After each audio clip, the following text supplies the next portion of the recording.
नमस्कार, मैं हूं दीपक डोभाल। स्वागत है आपका चुनाव पर हमारे सबसे बड़े शो चुनाव इंडिया का में।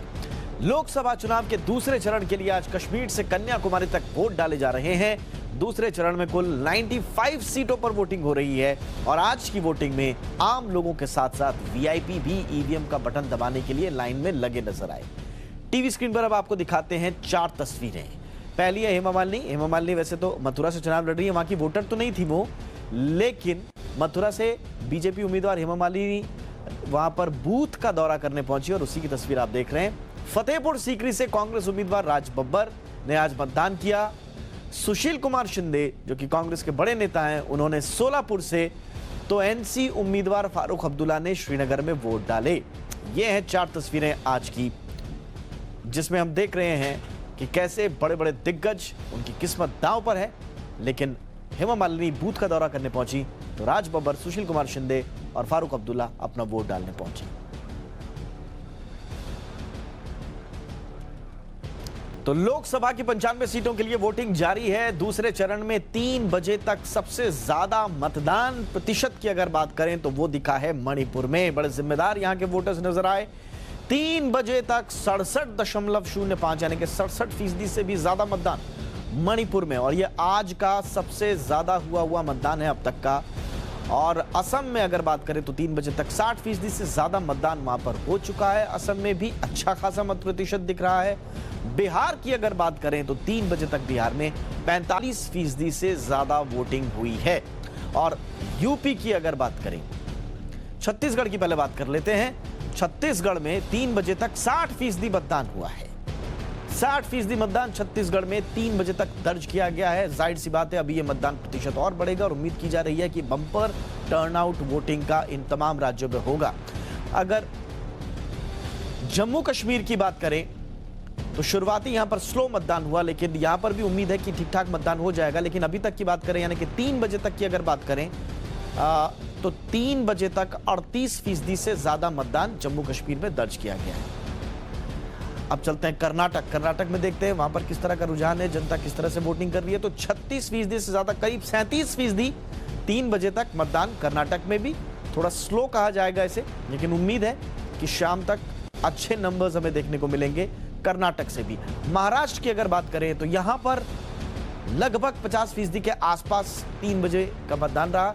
46.63 यानी कि 47%, अगर हम ज्यादा प्रिसाइजली कहें तो 47% के आसपास मतदान महाराष्ट्र में 3 बजे तक दर्ज किया गया है।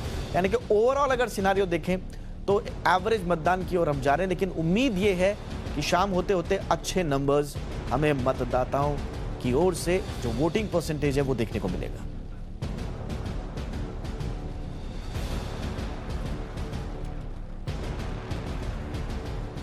चलिए और अब चलते हैं देश के अलग अलग राज्यों में, अलग अलग इलाकों में, और वहां जानते हैं कि क्या कुछ मुद्दे हैं, क्या कुछ समीकरण हैं और लोगों में, मतदाताओं में किस तरह का उत्साह है। इसके लिए चलते हैं सबसे पहले अपने संवाददाताओं के पास। हमारे साथ हमारे 3 संवाददाता जुड़ चुके हैं।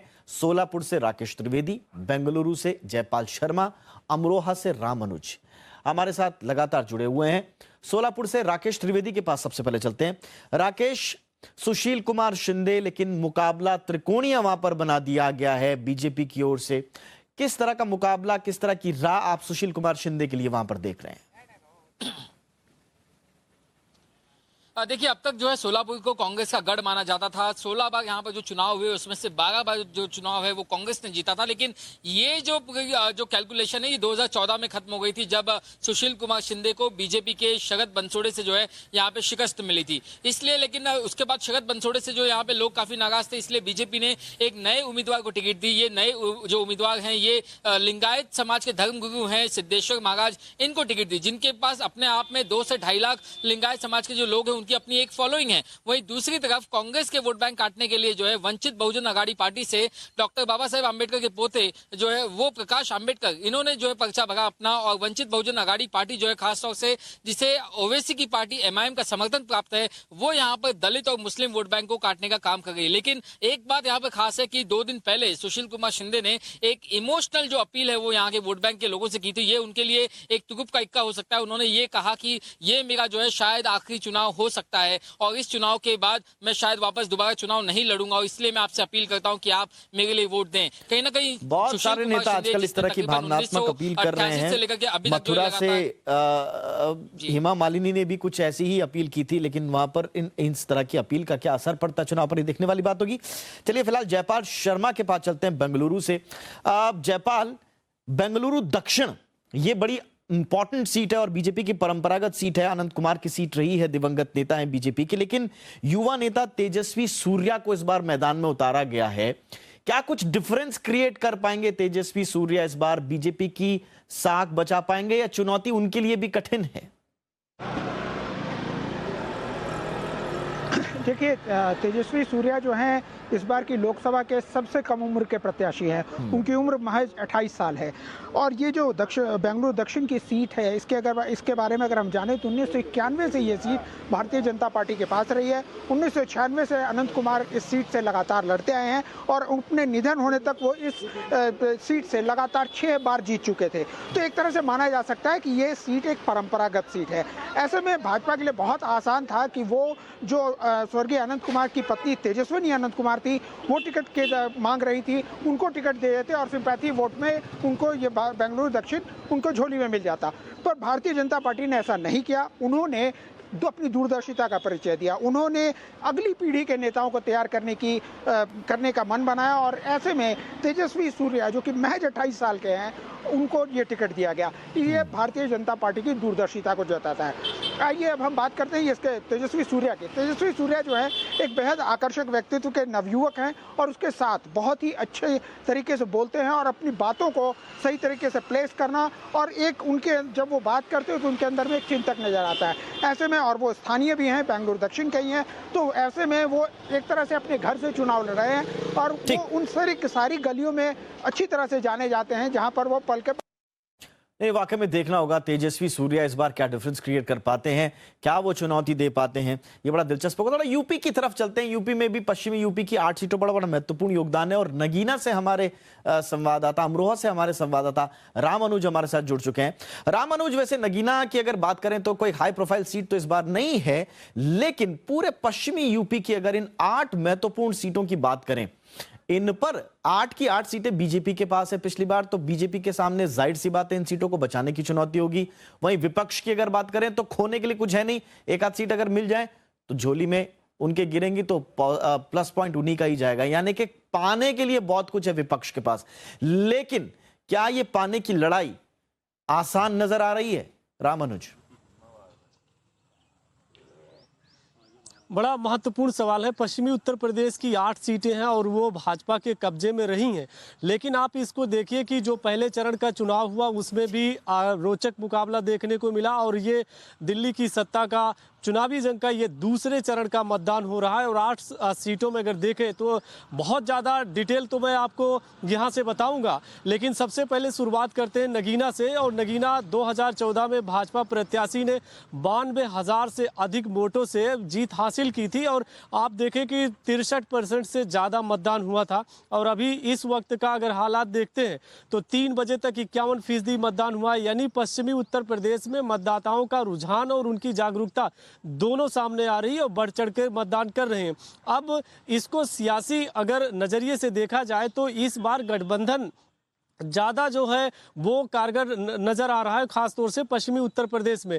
भाजपा पूरी तरह से सभी सीटों पर टक्कर देते हुए नज़र आ रही है, लेकिन गठबंधन में चूंकि समाजवादी पार्टी और बहुजन समाज पार्टी के साथ में राष्ट्रीय लोकदल भी है और इसलिए जो उसके मतदाता हैं, जो समर्थक हैं, वो भी बढ़ चढ़कर हिस्सा ले रहे हैं। इसलिए ज़्यादातर सीटों पर आमने सामने गठबंधन और भाजपा की टक्कर है। कांग्रेस के प्रत्याशी बहुत ज़्यादा कहीं नज़र नहीं आ रहे हैं। अगर नगीना की सीट पर देखें तो यहाँ से कांग्रेस पार्टी ने अपना वो मोती को मैदान में उतारा है, लेकिन यानी आप कह रहे हैं कि महागठबंधन और बीजेपी के बीच में ही टक्कर है। चलिए अब थोड़ा सा राष्ट्रीय परिदृश्य की बात करें, एक ब्रॉडर पर्सपेक्टिव पे, एक बिग पिक्चर समझने की कोशिश करते हैं और उसके लिए अनिल आनंद जी हमारे साथ हैं, वरिष्ठ पत्रकार। अनिल जी, ये 95 सीट्स जो हैं, इनमें से भी जो महत्वपूर्ण सीटें हैं वो दक्षिण की सीटें हैं और खासकर तमिलनाडु राज्य की जो 38 सीटों पर चुनाव हो रहा है वो बड़ी इंपॉर्टेंट है। मुझे ये बताइए, कांग्रेस और बीजेपी दोनों इस बार कोशिश कर रही हैं कि सीट्स दक्षिण से कुछ निकाली जाएं और जो विनिंग जो उनका जो जो पर्सपेक्टिव है उसमें इन दक्षिण की सीटों का बड़ा महत्वपूर्ण रोल हो, लेकिन दोनों के लिए क्या चुनौती है? दक्षिण की जो राज्य हैं उनमें दोनों के लिए कितनी चुनौतियां आप देखते हैं, बीजेपी और कांग्रेस? देखिए, दक्षिण एक ऐसा क्षेत्र है जिसमें दोनों के लिए चुनौतियां हैं और दोनों के लिए एक सी चुनौतियां हैं। हालांकि दोनों की सोच अलग है, पार्टीज की दोनों की आइडियोलॉजी अलग है, उनका शैली अलग है, इस पर इलेक्शन लड़ने का ईडीएम अलग है। उसका रीजन ये है कि दक्षिण भारत में करीबन करीबन एक आधे राज्य को छोड़ के जो रीजनल पार्टीज हैं, जो रीजनल सेटरैप्स जिनको हम बोलते हैं, वो बहुत उनका वर्चस्व वहां पे है। अगर आंध्रा की बात करें तो पहले टीडीपी थी, लेकिन टीडीपी अगर कुछ थोड़ी कमजोर पड़ी तो जगन रेड्डी हो गए, टीएसआर तेलंगाना में हो गए, तो इसलिए रीजनल पार्टीज का वहां बड़ा वर्चस्व है। तमिलनाडु अपनी तरह से एक इंटरेस्टिंग है। भारतीय जनता पार्टी बहुत कोशिश कर रही है वहां पे एंट्री मारने की, वो अपनी तरह से बहुत इंटरेस्टिंग है, क्योंकि एक तो बिना करुणानिधि और बिना जयललिता के बहुत अरसे के बाद पहली बार इलेक्शन होने जा रहा है। तो अब वो किस तरह से बैठता है, कौन, अब जो ऑन पेपर दिख रहा है वो डीएमके लेड अलायंस जो है वो जरा अच्छी सेहत में नजर आ रहा है, लेकिन वहां पे भी असमंजस की एक स्थिति है। राष्ट्रीय पार्टियां दोनों तरफ के अलायंस के कंधों पे बैठ के बंदूक चलाने की कोशिश कर रही हैं। कौन कितनी कामयाब होता है ये देखने वाला है। एक और फैक्टर लेफ्ट का में, और लेफ्ट क्यों इंपॉर्टेंट है दोनों के लिए, जो आपने प्रश्न पूछा, बीजेपी के लिए इसलिए इंपॉर्टेंट है, ईस्टर्न पूर्वी भारत और दक्षिणी भारत इसलिए उनके रडार पे था क्योंकि उनके कहीं ना कहीं उनके स्ट्रेटेजिस्ट मानते हैं कि अगर उत्तर प्रदेश में कुछ खसारा हो, कुछ सीटें कम हो, या जिसको हिंदी हार्टलैंड हम कहते हैं, मध्य प्रदेश बिहार में कम हो, तो कोई ऐसे क्षेत्र हो जहां हम इसकी पूर्ति कर सके, तो उनमें एक दक्षिण भारत भी उनके रडार पे आता था। लेकिन आज की अगर अखबार पेपर पे देखें तो कर्नाटक के सिवाय, जहां पे उनका पहले भी थोड़ा सा कर्नाटक पे भी बात कर लेते हैं, बिल्कुल इंपॉर्टेंट आपने स्टेट का जिक्र किया, कर्नाटक का भी जिक्र कर लेते हैं। अनिल जी, पिछली बार कर्नाटक की 6 सीटों पर, ये जो आज 14 सीटों पर चुनाव हो रहा है कर्नाटक में, पिछली बार 6 सीटों पर बीजेपी का कब्जा था और 6 पर ही कांग्रेस का भी कब्जा था। लेकिन इस बार के सियासी समीकरण किस तरह के हैं, और कर्नाटक जो कि दक्षिण का गढ़ कहा जाता है बीजेपी का, क्या उस गढ़ को बचा पाने में बीजेपी कामयाब हो पाएगी? उसके सामने चुनौती क्या है? मुझे लगता है कि अगर अभी कुछ इसकी कोई फ्यूचरिस्टिक कोई पेशेंट गोई करना या कोई फोरकास्ट करना थोड़ा अच्छा नहीं होगा। मैं ये मानता हूं कि अच्छी कांटे की टक्कर है भारतीय जनता पार्टी और जनता दल एस कांग्रेस के गठबंधन के बीच में। उसके कारण है, भारतीय जनता पार्टी इसलिए मुशक्कत उनको मेहनत करनी पड़ रही है या उनके लिए कुछ डिफिकल्टीज हैं क्योंकि उनके अंदर की अंतरकला बहुत उभर के आई। और दूसरा, एक अनंत कुमार उनके बहुत बड़े नेता थे, जो अभी हमारे संवाददाता वहां बेंगलोर से जिक्र कर रहे थे, वो उनके बीच में नहीं है, उनका स्वर्गवास हो गया है। और वो खासकर बंगलोर और उस क्षेत्र के वो बहुत बड़े नेता थे, 6 बार वो मेंबर ऑफ पार्लियामेंट भी रहे, तो उनका ना होना और येडियुरप्पा की कंट्रोवर्सीज जो उनकी थी करप्शन केसेस को लेके या अंतरकला को लेके, भारतीय जनता पार्टी कहीं ना कहीं कोई वीक विकेट पे अपने आप को पा रही थी। उसी तरह से कांग्रेस और जेडीएस के बीच की जो रस्साकशी रही, अलायंस हालांकि नया है, कुछ ही चंद ही महीने हुए उनको सरकार में आया हुए, लेकिन कहीं ना कहीं रस्साकशी बहुत ज्यादा, पावर स्ट्रगल बहुत ज्यादा नजर आ रही थी। तो इस वजह से मुझे लगता है कि इवन कील पे हैं दोनों साइडें ऑन पेपर। अब कौन कितना ग्राउंड पे अपना वर्चस्व बता सकता है, वो तो अब आज वोट डले हैं, देखने वाली बात होगी। 23 मई को नजर आएगा नतीजा उसका। 23 मई को नतीजे सामने जब आएंगे तो तमाम पार्टी की जो रणनीतियां हैं वो कितनी कारगर साबित हुई हैं, ये साबित हो जाएगा। बहरहाल बहुत बहुत शुक्रिया हमारे तमाम संवाददाताओं का भी, सोलापुर से राकेश त्रिवेदी, बेंगलुरु से जयपाल शर्मा, अमरोहा से रामानुज और दिल्ली स्टूडियो से हमारे साथ वरिष्ठ पत्रकार अनिल आनंद, आपका भी बहुत बहुत शुक्रिया। रक्षा मंत्री निर्मला सीतारमण ने आज सुबह अपने संसदीय क्षेत्र बेंगलुरु के जयानगर में लाइन में लगकर वोट डाला। इस दौरान उन्होंने लोगों से वोट डालने की अपील भी की। तमिलनाडु के मुख्यमंत्री भी पलानीसामी जो हैं, उन्होंने भी अपने परिवार के साथ तमिलनाडु की सेलम लोकसभा सीट में अपना वोट डाला। और तमिलनाडु की शिवगंगा लोकसभा सीट से 7 बार सांसद रहे पूर्व केंद्रीय मंत्री पी चिदंबरम ने भी अपना वोट डाला।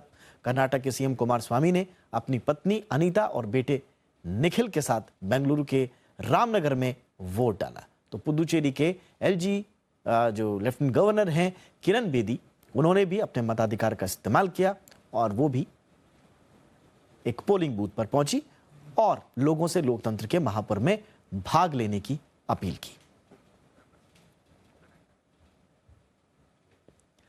और अभिनेता से नेता बन गए दक्षिण के सुपरस्टार रजनीकांत ने चेन्नई सेंट्रल लोकसभा सीट पर अपने मताधिकार का इस्तेमाल किया। रजनीकांत ने स्टेला मैरिस कॉलेज में बनाए गए पोलिंग बूथ पर अपना वोट डाला। वोट डालने के बाद उन्होंने लोगों से भी अपील की कि लोकतंत्र की मजबूती के लिए वो वोट जरूर डालें। दक्षिण के एक और सुपरस्टार कमल हासन भी अपनी बेटी और अभिनेत्री श्रुति हासन के साथ चेन्नई में वोट डालने पहुंचे। कमल हासन और उनकी बेटी आम लोगों के साथ लाइन में वोट डालने के लिए अपनी बारी का इंतजार करते नजर आए। और बेंगलुरु में अभिनेता से नेता बने प्रकाश राज ने भी अपना वोट डाला।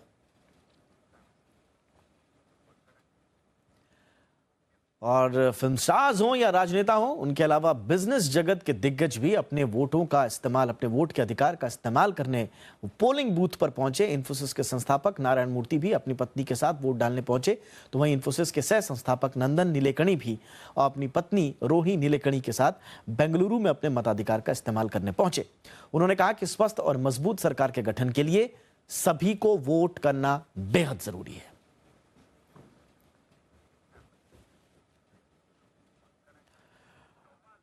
और राजस्थान के बीकानेर लोकसभा के लिए 6 मई को मतदान होना है। ऐसे में बीकानेर के कारोबारियों को नई सरकार से काफी उम्मीदें हैं। साथ ही मोदी सरकार के 5 साल के काम को वो कैसे देखते हैं, उनके मुद्दे क्या हैं, ये जानने के लिए हमारे संवाददाता रौनक व्यास ने कारोबारियों से बातचीत की। देश के सबसे बड़े चुनाव यानी लोकसभा के आम चुनाव को लेकर व्यापारी क्या सोचते हैं, उन तमाम व्यापारियों की राय क्या है आने वाले चुनाव को लेकर, उनकी नब्ज टटोलने के लिए हम पहुंचे हैं। मैं मौजूद हूं बीकानेर की कृषि मंडी में, जहां पर तमाम व्यापारी वर्ग हैं, बड़े बड़े व्यापारी हैं। उन तमाम लोगों से हम बात करेंगे, क्या कहेंगे, कैसी सरकार चाहिए, क्या उम्मीदें हैं आपकी आने वाली सरकार से?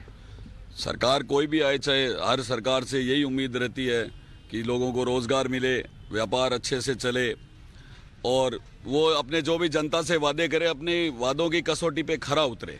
नो डाउट जीएसटी लगा कि उनका एक अच्छा और सराहनीय कदम है, लेकिन जीएसटी के कॉम्प्लिकेशंस इतने थे कि वो सरकार कॉम्प्लिकेशंस को सुधार नहीं पाई। देखो, जनता संतुष्ट जरूर हुई है क्योंकि अभी लोगों के मन में एक ही मोदी लहर है, लेकिन अगर देखा जाए तो सरकार रोजगार के मुद्दे पे भी विफल रही है। सरकार रोजगार के अलावा सरकार ने काला धन कहा था, उसमें भी लाने में विफल रही है। अच्छा, आप बताइए क्या उम्मीदें हैं सरकार से, आने वाली सरकार से? आने वाली सरकार सशक्त प्रधानमंत्री देश के लिए चाहिए, वो हमें विपक्ष में नहीं लग रहा है, इसलिए हमें यही संभावना है कि मोदी जी आएंगे।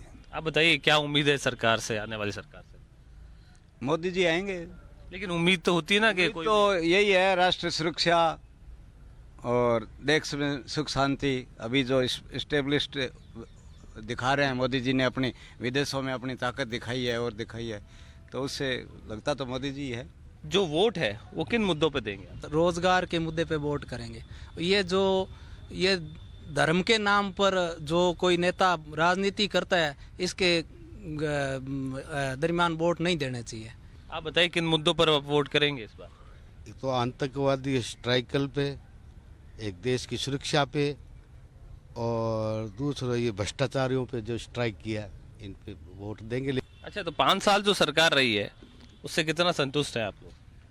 सरकार से मोदी जी से संतुष्ट है।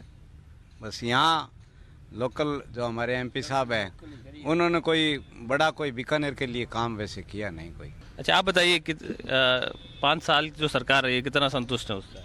इससे संतुष्टि या असंतुष्टि की कोई बात नहीं है। इसमें सबसे पहले मैंने आपको पहले भी कहा था कि सामने कोई चेहरा नहीं दिख रहा है। चेहरा अगर होता ना तो शायद अब की बार मोदी जी नहीं आते, लेकिन फिर अब मोदी जी के सिवाय कोई सारा नहीं है। किन मुद्दों पे वोट देने वाले इस बार? हम तो बस मोदी एक 370 और 35 एक तोड़ने के मुद्दे पर ही देना चाहते। तो कहीं ना कहीं व्यापारी जो है वो मोदी को लेकर के यहाँ पे खुलकर बोल रहे हैं कि वो मोदी को वोट देंगे, लेकिन कहीं ना कहीं और भी लोग हैं, उनसे पूछ लेता हूँ किन मुद्दों पर वोट देंगे? ये रोजगार 5 साल मोदी सरकार हो रहेगी, बस ये इसी की उम्मीद पर है। यंगस्टर्स है कुछ मेरे साथ पीछे, उनसे ले लेता हूँ। व्यापारी और जनरल कास्ट की जब हम बात करते हैं तो उनकी कोई भी सरकार बात नहीं करती है, तो इस बार हम लोगों के अंदर एक ये रोष जरूर है। उसके कार्यकाल से नो डाउट हम लोग चाहते हैं, हम लोग सेंटर में जो ये देख रहे हैं कि हमारी सरकार ने रक्षा के अंदर बहुत अच्छा काम किया है, जीडीपी को सुधारने के लिए उन्होंने प्रयास अच्छे किए हैं। ठीक है, इकोनॉमी हमारी बहुत ज़्यादा नोटबंदी के बाद पिछड़ चुकी है, उसको बाकी अगर ओवरऑल हम वर्ल्ड वाइड बात करें तो जहाँ पर देश के अंदर अभी तक उन्होंने जीडीपी को सुधार रखा है, पूरा वर्ल्ड जहाँ मंदी की चपेट में चल रहा है वहाँ हिंदुस्तान अच्छा ग्रो कर रहा है, तो ये सराहनीय कदम है। आप बताइए क्या उम्मीदें हैं आने वाली सरकार से? जी, मेरे भाई साहब ने जो कहा है उससे सहमत हूँ मैं एकदम। और जो केंद्र का जो 5 साल का जो कार्यकाल रहा है उसमें जो जनरल के लिए जो बातें होती है वो कभी आज तक आई नहीं है। कहीं ना कहीं कुछ मुद्दे ऐसे भी रहे होंगे जो आपकी कृषि मंडी से और अनाज मंडी से जुड़े होंगे, उस पर भी मैं बात कर लेता हूँ। सर आप बताइए, अगर मुद्दों की बात करूँ मैं यहाँ के, तो उन मुद्दों को लेकर क्या चुनाव में कुछ ना कुछ असर रहने वाला है? आपके क्या मुद्दे हैं? वैसे कृषि के बारे में कोई मुद्दे विशेष नहीं है, नो डाउट। पिछली सरकार ने कृषि में बहुत बड़े पैमाने पर किसान का माल खरीदा, ये सरकार का नो डाउट सराहनीय कदम है। विशेष रूप से मैं अर्जुन राम जी के बारे में कहना चाहूँगा कि यहाँ से जो हमारे बीजेपी के प्रत्याशी है अर्जुन राम जी, वो उनको केंद्र ने बड़ा एक सम्मान दे रखा है, उनको राष्ट्रीय स्तर का नेता बनाने के लिए, इसीलिए वो यहाँ समय कम दे पाए। लेकिन मुझे ऐसा नहीं लगता कि अर्जुन राम जी की जितनी यहाँ बुराई की जा रही है उतना उन्होंने ऐसा कुछ गलत काम किया नहीं है। उनके आज तक कोई भ्रष्टाचार के मामले में उन पर कोई अंगुली नहीं उठा सकता। चुनाव करीब है तो वोट तो देंगे जरूर, वोट देने जरूर जाएंगे, एकदम जाएंगे, है ना? जी मीडिया लगातार अपने सब लोगों से अपील भी कर रहा है, तो आप लोग वोट देने जरूर जाएंगे? वोट देना ही है और मोदी जी के नाम पे वोट देंगे। तो कहीं ना कहीं देखिए, ये है बीकानेर कृषि मंडी के व्यापारी, इनका अपना एक मत है, एक राय है। और आने वाले चुनाव को लेकर चूंकि व्यापारी जो है एक अपने आप में विशेष वर्ग है, जिसका अपने आप में ये कहा जा सकता है कि इनकी राय अपने आप में बेहद महत्वपूर्ण है। लेकिन जी मीडिया इन तमाम चीज़ों की बीच ये भी कहेगा कि आप जाइए, मत का अपना प्रयोग करिए और ज़्यादा से ज़्यादा देश में आने वाली सरकार को लेकर अपनी भागीदारी रखिए। कैमरा पर्सन घनश्याम के साथ रौनक व्यास, जी मीडिया, बीकानेर। और जम्मू कश्मीर में जिन 2 सीटों पर मतदान हो रहा है उनमें से उधमपुर डोडा लोकसभा सीट पर मतदाताओं में जबरदस्त उत्साह दिखा गया। उधमपुर में पोलिंग बूथ के बाहर लोगों में जश्न का माहौल दिखा। लोग लोकतंत्र के पर्व का जश्न मनाते दिखे। आतंक के खिलाफ लोग घरों से बाहर निकल रहे हैं। सौरभ शर्मा और मनीषा शर्मा की कल शादी थी। आज सुबह दूल्हा और दुल्हन लोगों के बीच पहुंचे, अपना वोट तो डाला ही, लोगों को मतदान का संदेश भी दिया।